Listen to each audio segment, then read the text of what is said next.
dan saya pun takjub sama beliau. Dan ketika kopdar, ketika di mana Pak?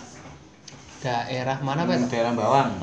Daerah Bawang, tapi bagian tempat wisata Batur. dulu ya Pak. Ya, Batur. betul.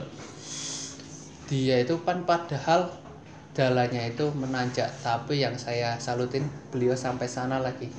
Semangatnya tinggi Pak. Oh ya, di Patran ya dulu ya. Di Patran. Ya, betul. Dan ini saya mau ngulik-ngulik seputar kehidupannya bapaknya.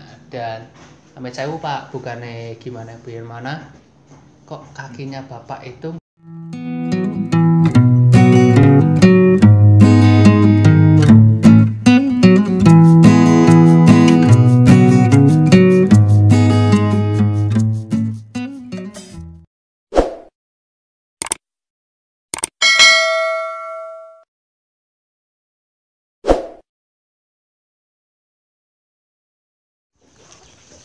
Halo, assalamualaikum warahmatullahi wabarakatuh, Mas Bro. Udah ketemu dengan saya. Tadi kan kita perjalanan dari rumah ke tempat lokasi, ketemu sama salah satu YouTuber yang ada di Batang, yaitu Bapak Kosidin. Dan lebih jelajah, yuk.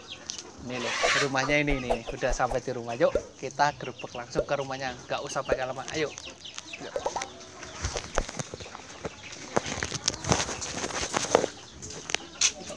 Ini rumahnya ini ya. Kita ketok-ketok. Yuk, siap. Assalamualaikum. Bu. Nggih.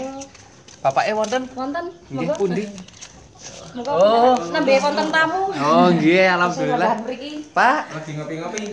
Alhamdulillah. Aduh, Pak. Aduh. Telas kepes, Pak. Aku mrene, Pak. Udan gede. Udanan yang di Mas? Ning perjalanan ning mau daerah Reban Raya dan Pak saya kuyup ini teles kepes kayak gini. Ganti kaos, kelambi, ati sepol. Kan perjuangan. Oh, tetap komen Perjuangan dan doa. asik. Nah, ini perkenalkan dulu salah satu YouTuber yang ada di Batang ini, Mas Bro. Perkenalkan dulu Pak sama teman-teman sahabat perusahaan. Oke.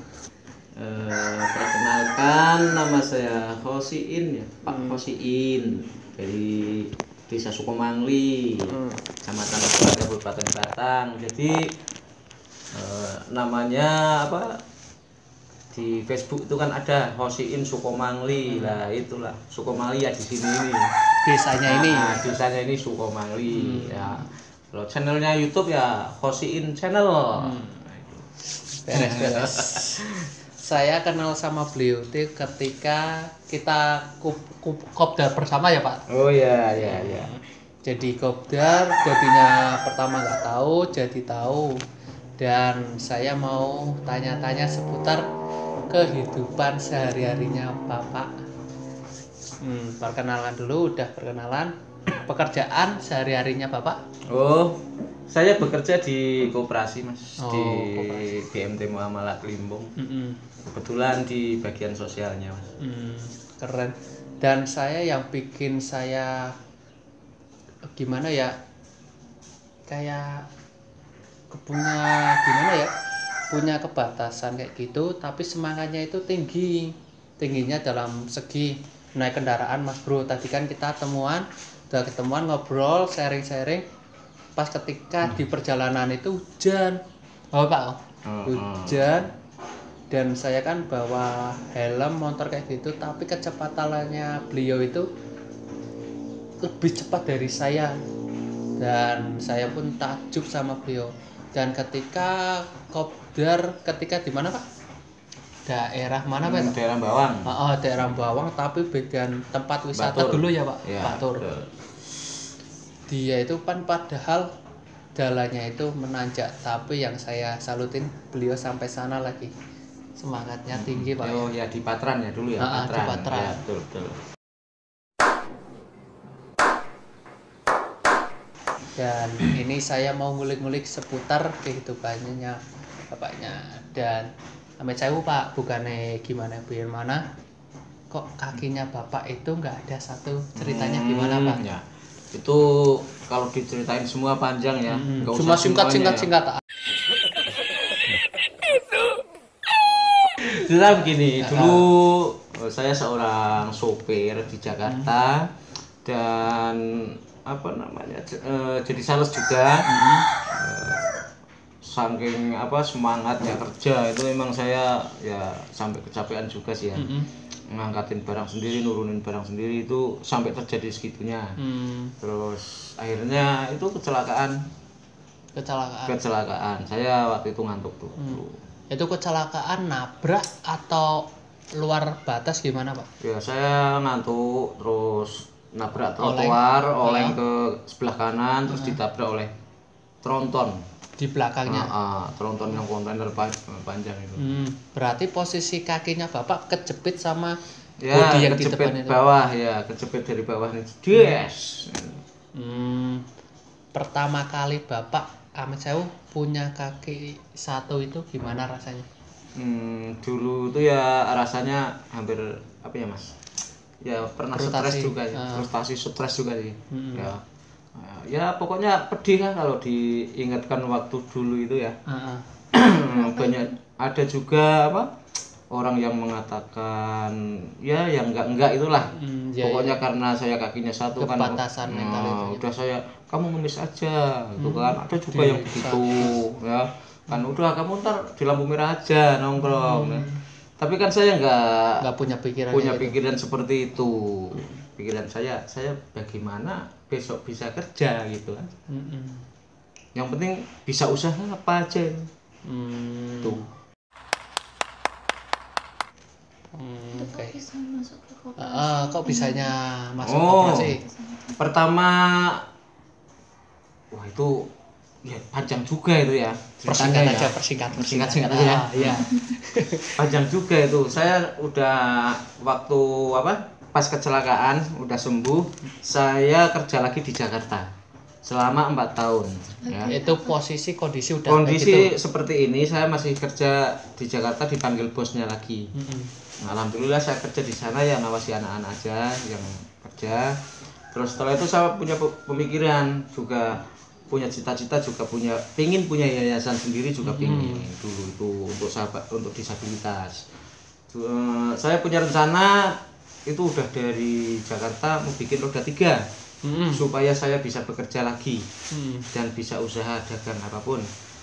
Sampai tahun 2009 saya pulang kampung, nggak kerja di Jakarta lagi, saya langsung bikin roda 3. Akhirnya untuk saya jualan keliling kampung-kampung buat aktivitas. ya, jualan remote itu batu jam, kaset, CD dan lain-lain. Banyak pokoknya yang saya jual. Setelah itu muter ketemu teman para disabilitas. Akhirnya setelah ketemu semua saya kumpulin membentuk sebuah organisasi. Jadi sekarang ada organisasi Sahabat Disabilitas Batang. Itu terjadinya begitu. Masa pengalamannya itu loh yang kita patut contoh dan patut diteladanin. Kita sebagai makhluk yang masih komplit, punya 2 tangan, kaki masih 2, kalau bisa lebih baik kita tangan di atas ketimbang tangan di bawah ya Pak. Iya. Dan semangat beliau yang harus dicontoh para pemuda-pemuda ataupun generasi seperti kita ini harus selalu semangat. Masa dia bisa, kita harus lebih bisa. Itu yang contoh. Dan katanya organisasi panjenengan itu bagi-bagi kayak pakaian, donasi, bedah rumah atau segala macam. Oh iya, itu dulu saya sebelum saya kerja di Muamalat Cinta Yatim, saya kan dagang terus ketemu sama bosnya ya. Lihat dagangannya saya kok sepi, akhirnya bisa masuk koperasi itu. Terus akhirnya di koperasi itu ada sosialnya, Baitul Mal BMT Muamalat itu ada program-program dari Baitul Mal, yaitu bedah rumah, santunan anak yatim, ambulan gratis, pemberdayaan untuk difabel. itu yang yang ada di program di Baitul Mal. Terus saya sendiri kan punya organisasi sendiri yaitu Sahabat Disabilitas Batang. Ya organisasi sendiri itu ya sama tugasnya ya membantu teman-teman yang lain trauma healing. Ketika ada orang kecelakaan itu teman-teman kita itu menyupport dia ya. Kita paranin di mana tempatnya jauh juga disamperin ke sana. Keren. Jadi untuk menyemangati teman-teman kita yang masih di rumah juga. Masih banyak Mas yang malu-malu ya. Iyalah. Seperti yang jalan berangkang, yang baru kecelakaan itu mau keluar aja kan malu. Iya. Kalau saya alhamdulillah udah kebal. Udah berapa tahun Pak? Udah berapa tahun? Udah dari tahun 2004 saya. 2004 sampai sekarang berarti udah 16 tahun ya. 16 tahun. 16 tahun. Lama ya. Alhamdulillah selama kecelakaan 2 tahun itu saya punya istri lagi, itu istrinya itu ada. Oh, anaknya. berarti itu istri yang kedua. Oh, lah terus kenapa istri yang pertama ninggalin atau gimana? Ya karena udah nggak cocok aja Mas. Udah nggak cocok aja, jadi ya nggak mau ya udah kita nikah lagi gitu. Oh iya, gitu Mas Bro kisahnya dari bapaknya.